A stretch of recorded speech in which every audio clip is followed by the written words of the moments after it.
महाराष्ट्र के लिए आज का दिन बेहद दुखद साबित हुआ है। उप मुख्यमंत्री अजित पवार सहित 6 लोगों की आज सुबह एक विमान हादसे में दर्दनाक मौत हो गई। इस हादसे से पूरे राज्य में शोक की लहर फैल गई है। भंडारा जिले के तुमसर मोहाड़ी विधानसभा क्षेत्र से राष्ट्रवादी कांग्रेस पार्टी अजित पवार गुट के विधायक राजू कारेमोरे ने इस घटना पर गहरा दुख व्यक्त करते हुए श्रद्धांजलि अर्पित की।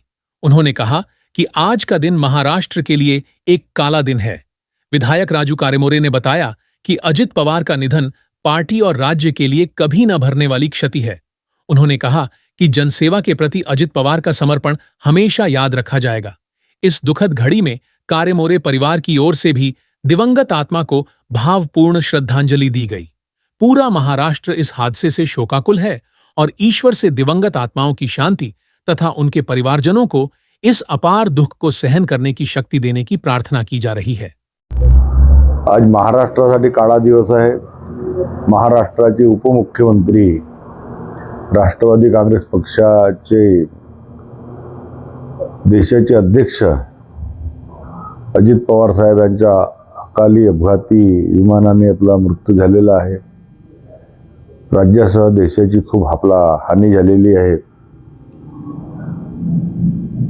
ते तनाने मनाने आणि अंतकरणाने सुदृढ व्यक्ती होते। त्यांनी आपला महाराष्ट्राच्या उभारणीसाठी त्यांच्या सिंहाचा वाटा आहे।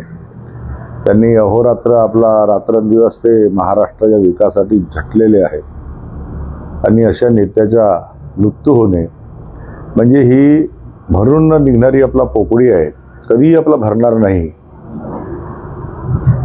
आज महाराष्ट्रावर जो आघात पोहोचला, पवार कुटुंबावर जो आघात पोहोचला, राष्ट्रवादी काँग्रेस पक्षावर जो आघात पोहोचला, त्यातून सावरणे अशक्य आहे।